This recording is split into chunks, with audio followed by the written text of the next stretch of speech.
નમસ્કાર દર્શક મિત્રો, આઝાદ મીડિયા લાઈવ ન્યૂઝમાં આપ સૌનું હાર્દિક સ્વાગત છે। નડિયાદમાં આવેલ ઇન્દિરાનગર વિસ્તારમાં છેલ્લા 3 દિવસથી ગટર અને પાણીની પાઇપલાઇનમાં લીકેજને કારણે આશરે 100 થી વધુ રહીશોને ઝાડા ઉલટીની અસર।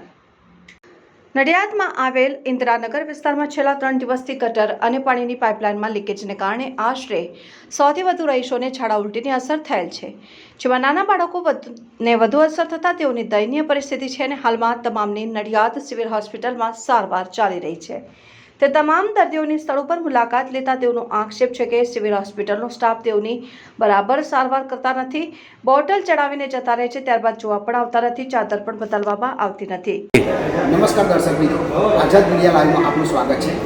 નડિયાદ નગરપાલિકાની જો વાત કરવા જઈએ તો ઇન્દિરાનગર વિસ્તારમાં છેલ્લા 3 દિવસથી પાણી લીકેજના કારણે લગભગ 250 થી વધારે બાળકો, સ્ત્રીઓ સહિતને ઝાડા ઉલટીના સંખ્યાબંધ કેસો આવેલા છે। આ જ રોજ અત્યારે અમે નડિયાદ સિવિલમાં બીજો અને ત્રીજો માળ જે આઇસોલેશન વોર્ડ અને કેબી વોર્ડ કહેવાય છે તે પણ ફૂલ થઈ ગયા છે, પરંતુ કેટલાકને રજા આપી દેવામાં આવી છે, પરંતુ બાળકોને ખૂબ ગંભીર અસર થઈ હોય તેઓની અત્યારે સારવાર ચાલુ છે। અમારા જાણવા મુજબ અહીંયા જે પરિસ્થિતિ છે તેઓ જણાવે છે કે સિવિલનો જે સ્ટાફ છે તેઓની સારવાર કરે છે, પરંતુ જે ચાદર જોઈએ તેઓને વોમિટિંગ માટે ડોલ જે તે પૂરી પાડવામાં આવતી નથી। તેઓ બહુ મોટી તકલીફનો પણ સામનો કરી રહ્યા છે। હવે જોવું રહ્યું કે આ સિવિલ હોસ્પિટલનો સ્ટાફ કેટલા અંશે સરકારને અમે મદદ કરીએ કહેવા જઈ રહ્યા છે કે કેવી રીતના આ લોકોને સારવાર આપશે। સાહેબ, નડિયાદ સિવિલ હોસ્પિટલમાં છેલ્લા 3 દિવસમાં કુલ કેટલા કેસો આવ્યા? 100 કેસ ઝાડા ઉલટીના જે કેસો આવેલા છે એમાં સૌથી વધારે બાળકોની કેટલી સંખ્યા છે? બાળકોને 25% બાળકો હા, તો અત્યારે અહીંયા જે દર્દીઓ છે એની ફરિયાદ છે કે અહીંયા સિવિલનો સ્ટાફ જો એવી સારવાર નથી કરતો, તેઓને ચાદરો નથી આપતો, વોમિટિંગ માટે ડોલ નહીં આપતા, બધું આપણે જે ફરિયાદ ખોટી છે।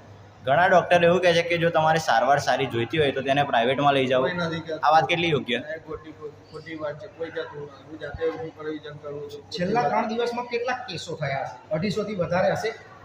250 નો 16 વર્ષ અને આ ઝાડા ઉલટી થવાનું કારણ શું છે?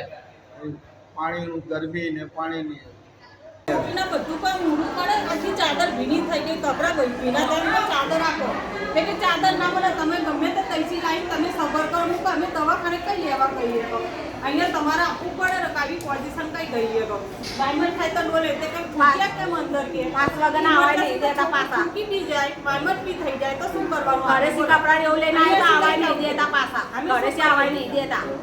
બ્યુરો ચીફ અમિત પારેખ, આઝાદ મીડિયા લાઈવ, ખેડા।